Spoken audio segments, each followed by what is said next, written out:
বোন, বৌদি কিছু খেতে দাও না, সকাল থেকে কিছু খাইনি, খুব খিদে পেয়েছে। খিদে? হ্যাঁ, তোর তো সারাদিন শুধু খিদে আর খিদে। ঠিক আছে, যা তাহলে রান্নাঘর থেকে কিছু বানিয়ে নিয়ে আয়। ভাই, তুই যে কি খাবি রে? দিদি আজ ওই রোজকার ওই রুটি তরকারি খেতে ইচ্ছা করছে না, আজ একটু লুচি আর আলুর দম বানাতে বল না। শুনলি তো, যা, আজ আমাদের ভালো কিছু খেতে ইচ্ছা করছে, লুচি আর আলুর দম বানিয়ে নিয়ে আয়। যা যা, তাড়াতাড়ি যা। বৌদি তুমি তো জানো যে আমি ভালো রান্না করতে পারি না, ভুলভাল হয়ে গেলে তোমরাই তো তারপর আমাকে বকবে। এটাই তো তোর সমস্যা, কাজ করিস না বলেই তো পারিস না। রোজ রোজ রান্নাঘরে কি রান্না করবি? তাহলে তো শিখতে পারবি। একদম ঠিক, রান্না করতে পারে না, আবার খাবার খাওয়ার সময় তো সবার আগে চলে আসো। আমার দাদা যে টাকাটা পাঠায় সে টাকাটা দিয়ে বাইরে থেকেই তো আনিয়ে নেওয়া যায়। তুই কি জানিস যে তোর দাদা কত টাকা পাঠায় আর না পাঠায়? আরো যে কটা টাকা পাঠায় না, তা দিয়ে আজকালকার বাজারে কিছুই হয় না। আর অর্ধেক টাকা তো তোর পড়াশোনার পেছনেই চলে যায়। কখনো এই পরীক্ষা, কখনো এই প্রিপারেশন, কখনো ওই কোচিং, কখনো দামি বই, সব টাকা তো ওখানেই বেরিয়ে যায়। এবার একটু নিজের হাতে কাজ কর, তাহলে সংসারের খরচটা কমবে। তোমরা আমাকে কোথায় টাকা দাও বৌদি? আমি যাতে ভালো করে পড়াশোনা করি তার জন্য একটা ভালো কোচিং এ ভর্তি করিয়েছো, একটা নতুন বই সেটা পর্যন্তও কিনে দাওনি। এই, একদম বেশি কথা বলবি না, সব টাকা তোর পেছনেই যায়। রাহুলের কল আসছে, একটা এক্সট্রা কথা যেন মুখ দিয়ে না বেরোয়। হ্যালো রাহুল। পায়েল, বোন কোথায় আছে? ও ঠিক আছে তো? হ্যাঁ গো, ও তো নিজের ঘরে বসে মন দিয়ে পড়াশোনা করছে। আচ্ছা, ওর সাথে একটু কথা বলো তো। হ্যাঁ, এখনই দিচ্ছি, দাঁড়াও।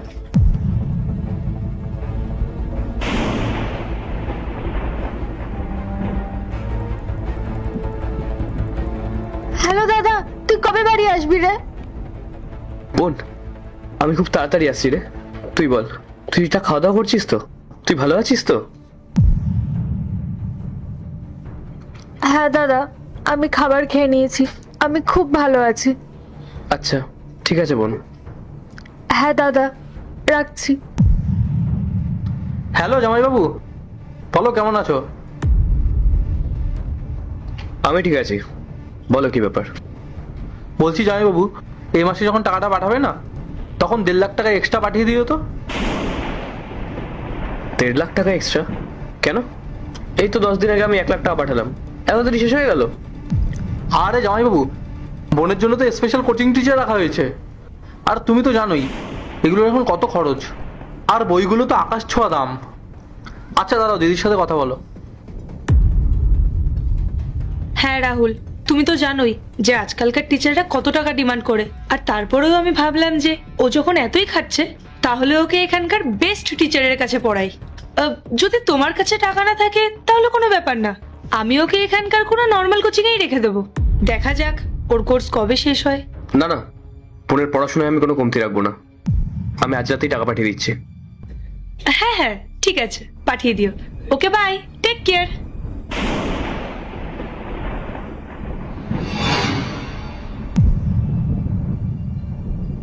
তুমি দাদার সাথে আমাকে ঠিকভাবে কথা বলতে দিলে না কেন? কেন এরকম মিথ্যে বললে? আচ্ছা, আমি ওকে তোর সাথে কথা বলতে দেব, যাতে তুই এই সমস্ত ঘটনাগুলো ওকে জানিয়ে দিস। তোর কি আমাকে পাগল মনে হয়? কিন্তু এত মিথ্যে কেন বললে দাদাকে? কোন নতুন টিচার এসেছে? কোথায় আমার নতুন বই খাতা? তোমরা তো আমার জন্য একটা টাকাও খরচ করো না। এই, একদম চুপ থাকবি। শোন, দিদি যেভাবে বলবে এ বাড়িতে থাকতে গেলে তোকে সেভাবেই থাকতে হবে, বুঝেছিস? বেশি মাথা খাটাবি না। বৌদি, তোমরা আমার সাথে যেটা করছো একদম ভালো করছো না। যেদিন আমার দাদা জানতে পারবে না, তোমাদের একদম ছেড়ে কথা বলবে না। তোর মুখটা আজকাল বড্ড বেশি চলছে, দাঁড়া। পায়েল,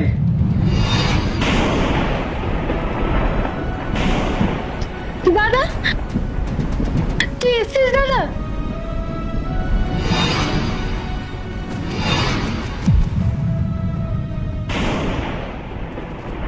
পায়েল, কিছু বলবে না?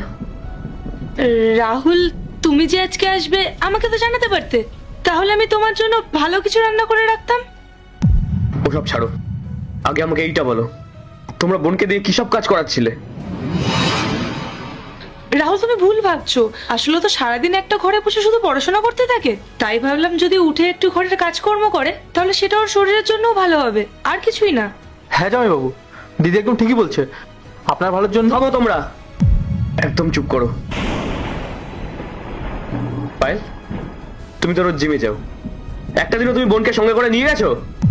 আমরা যে সোসাইটিতে থাকি সেখানে এত বড় একটা পার্ক আছে, কোনোদিন ওকে সঙ্গে করে ওখানে নিয়ে গেছো?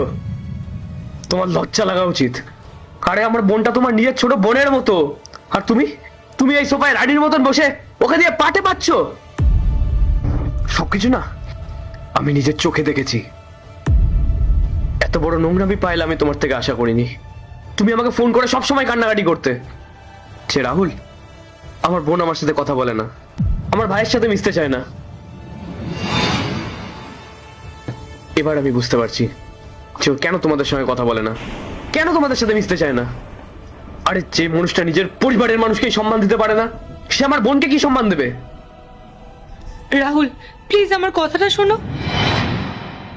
আমার সাথে তুমি যা খুশি করতে, আমি কিচ্ছু বলতাম না, কিন্তু তুমি কোন সাহসে আমার বোনের সাথে এরকম ব্যবহার করলে? রাহুল আমার ভুল হয়ে গেছে, এরপর থেকে আমি স্নেহাকে নিজের বোনের মতো করে আগলে রাখবো। কোনো ক্ষমা নয়। তোমরা যে কাজটা করেছো না, সেটা কোনো ভুল না, সেটা ইচ্ছাকৃত করা অপরাধ। I said leave. তোমাদের যা যা জিনিসপত্র আছে সেগুলো গোছাও আর আমার বাড়ি থেকে বেরিয়ে যাও। কিন্তু রাহুল, বেরিয়ে যাও।